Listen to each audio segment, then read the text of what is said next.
Bom, virando a página, a gente fala agora sobre a CPI da pandemia, que já havia desistido de ouvir pela terceira vez o ministro da Saúde, Marcelo Queiroga, cancelou hoje mais um depoimento. Na segunda-feira, dia 18, os senadores iriam questionar o pneumologista Carlos Carvalho, coordenador da Conitec, Comissão Nacional de Incorporação de Tecnologias no SUS. Como o médico não garantiu que apresentaria o relatório supostamente retirado da pauta da Conitec, a comissão desistiu de ouvi-lo e, no seu lugar, será ouvido o representante do Conselho Nacional de Saúde, Nelson Mussolini. A leitura do relatório da CPI da Covid, que será feita pelo senador Renan Calheiros, do MDB de Alagoas, está confirmada para terça-feira da semana que vem, dia 19 de outubro. No dia 20, na quarta, o colegiado irá votar o parecer final. A comissão já anunciou que identificou 7 núcleos em suposta organização criada para disseminar fake news durante a pandemia. Esses núcleos se dividem em comando, formulador, execução e apoio às decisões, político, produção de fake news, disseminação e financiamento. No capítulo do relatório dedicado à investigação de notícias falsas, os 3 filhos de Jair Bolsonaro, Carlos, Flávio e Eduardo, estão entre os pedidos de indiciamento, além do próprio presidente, que será indiciado por 11 crimes. De acordo com as investigações, a família Bolsonaro estaria no núcleo de comando. Os senadores dizem que chegaram a essa conclusão após a análise de diversas reportagens e publicações da família Bolsonaro, onde foram verificadas a divulgação de supostas teses, teorias e conspirações contrárias às medidas adotadas na pandemia para conter o vírus. Em nota, o vereador Carlos Bolsonaro disse o seguinte: se esse indiciamento de fato ocorrer, será totalmente sem fundamento nos fatos apurados na CPI e nas inúmeras narrativas criadas que não se sustentaram com o tempo. Também deverá ser pedido do indiciamento dos ministros Marcelo Queiroga, da Saúde, e do atual ministro do Trabalho, Onyx Lorenzoni. E aí, Cris, 3 minutos já esperadas, né, essas decisões, e agora chega a confirmação aí, mais um vazamento e aí a confirmação. 3 minutos, Cris. Ai, a gente ri para não chorar, né, desses senadores que a gente tem aí. Eu estava pensando no Fiuza, né? O que que o Fiuza estaria dizendo se ele não estivesse de férias e estivesse aqui no meu lugar, na vaga dele, né, do programa, porque com certeza aquela nossa decisão lá no início de julho, quando eu participei pela primeira vez aqui do programa, de fazer uma CPI da CPI, seria muito mais interessante. Mas eu achei curioso, né? 7 núcleos encarregados de fake news. Esses nossos senadores têm uma veia investigativa assim inacreditável, né? Nem a polícia nem a justiça conseguiram confirmar nada relativo a fake news relacionados a governo. A Folha de São Paulo e a repórter que escreveu aquela matéria bombástica nas vésperas da eleição ali dizendo que a campanha do presidente fazia disparos em massa sem apresentar, né, nenhuma prova e colocando só o nome do empresário Luciano Hang como um possível patrocinador de fake news.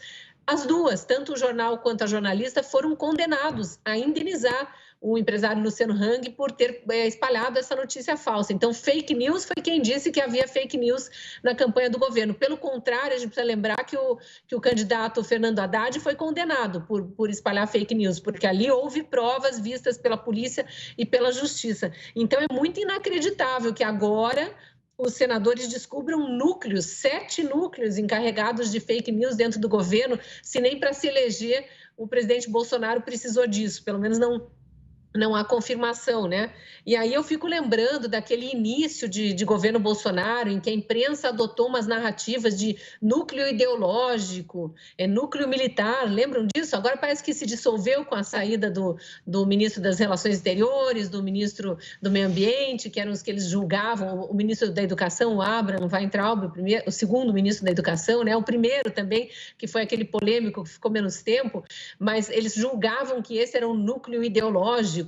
Mas núcleo militar ainda tem e ninguém mais fala disso. Então, eles vão criando núcleos e criando nomes e narrativas e achando que isso vira verdade por ser dito à exaustão. Não vão conseguir. Eu não quero tomar partido aqui de ninguém, porque a gente não tem acesso ao relatório ainda, mas a gente tem dito porque a gente sabe de ouvir dos próprios senadores desde o início que esse relatório está pronto muito antes de começar a CPI. Já havia pelo menos um rascunho do que seria o relatório e que incriminariam, sim, o presidente, tentariam incriminar, né, o presidente, ministros da saúde, fora aqueles, né, que seguiram a narrativa ali do núcleo da CPI, que é candidato a concorrer à presidência, né? Citando especificamente o ex-ministro Mandetta. Então, esse está fora. Agora, os outros são criminosos. Os outros que passaram pelo Ministério da Saúde, tirando o Nelson Teich, também ficou muito pouco tempo ali, mas os outros são criminosos, porque continuaram no governo, porque implantaram políticas públicas. Esses são criminosos.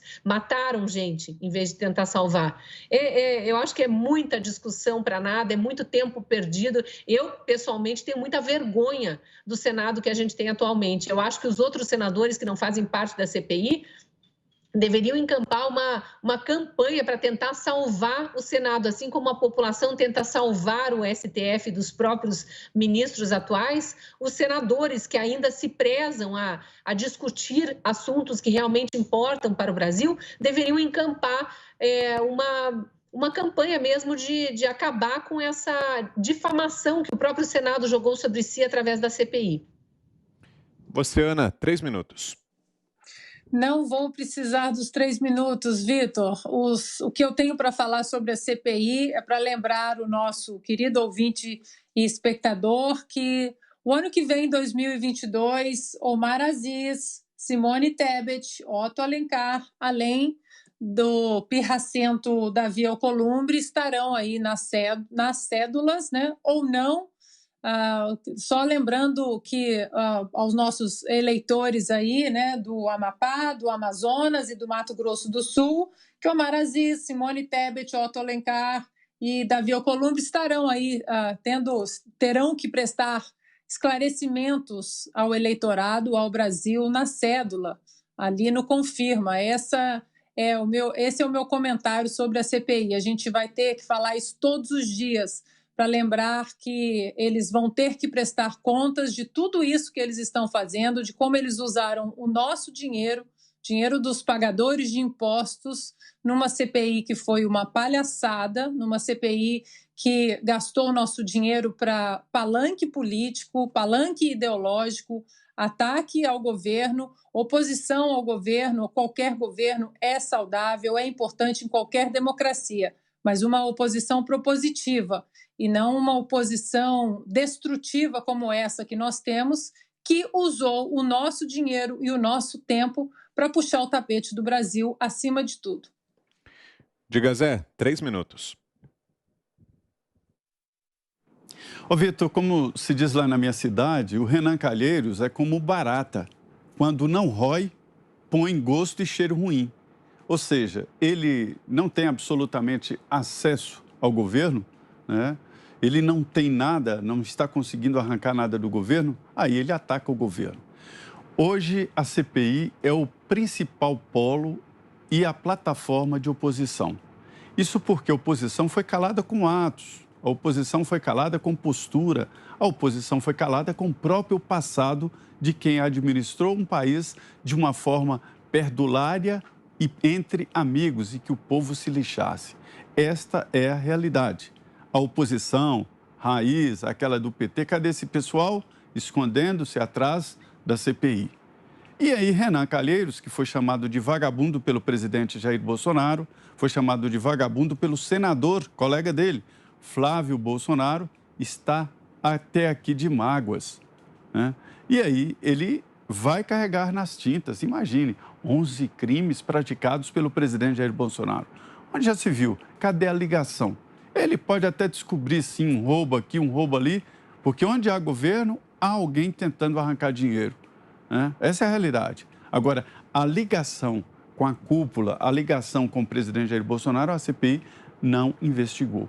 E onde estão os governadores, os secretários estaduais de saúde que roubaram o dinheiro dos estados e municípios? A CPI fez de conta que não existiu. O presidente Bolsonaro mandou 60 bilhões de reais para os estados e municípios. E hoje os governadores estão fortes, sim, porque os cofres aumentaram. A maioria dos governos estaduais recebeu mais dinheiro com a pandemia do que sem a pandemia. Esta é uma realidade matemática. Então, a CPI se transformou numa espécie de plataforma de oposição no Congresso Nacional. E aí fizeram essa obra de ficção do Renan Calheiros, né? E esse G7. E aí coloca o presidente, a família do presidente, vai citar o Renan filho do presidente, que nem mandato tem, né? Ministros, o ministro Wagner Rosário, chefe da Controladoria, que mandou aos estados ali investigações prontas para a Polícia Federal, propiciou prisões de governadores e de secretários, o secretário daqui do DF, o ex-ministro Pazuello, não sei, o ódio que eles têm do Pazuello, não entendi até agora, porque esse ódio do Pazuello, né? Então é isso que se transformou esta comissão parlamentar de inquérito. O relatório final será aprovado? Sim, é um conluio, né? Agora eu quero ver na justiça, nas investigações reais, acontecer algo em decorrência de uma investigação tão falha e tão rancorosa contra um presidente e contra o governo, por que não dizer contra o país. Augusto. Bom, que eficiência, hein? Quer dizer que nesse curto período de tempo, o Renan descobriu 7 núcleos. Já isso é que é investigar, né? Eu sugiro que o Renan Calheiros crie um cursinho de investigação e sugiro também que os ministros do STF se matriculem nesse cursinho, porque eles vão aprender como é que se investiga, né? Se eles assimilarem a eficiência do Renan, eles vão prender, os ministros vão prender não só o Renan, como a família Calheiros inteira, além de boa parte do Senado. Esse relatório eu vou comentar com mais tempo no dia 20, porque eu também sou o relator da CPI da CPI que nós formamos aqui. Eu não me esqueci não e continuei trabalhando, eu estou investigando, né, o Renan e seus comparsas. Então ele vai apresentar o relatório dia 19, eu vou apresentar o meu dia 20 sobre eles. E vamos ver quem é caso de polícia e quem não é. Tá? Estou com o parecer pronto também, só estou melhorando ali o texto para ficar bem claro quem é o Renan, quem é o Aziz, quem é o Randolph e quem são os outros, né? Com comparsas menores ali, mas muito aplicados, como, por exemplo, o Humberto Costa. E a partir daí, eu sugiro que a gente pare de perder tempo com a CPI, use o tempo que a gente tem que desperdiçar com a CPI, na verdadeira CPI, que é a do Rio Grande do Norte. E é por isso que o Gabas é convocado, Carlos Gabas, e nem dá as caras por lá. Porque criminoso não fica perto de quem investiga de verdade, não, porque ele sabe que isso está cadeia.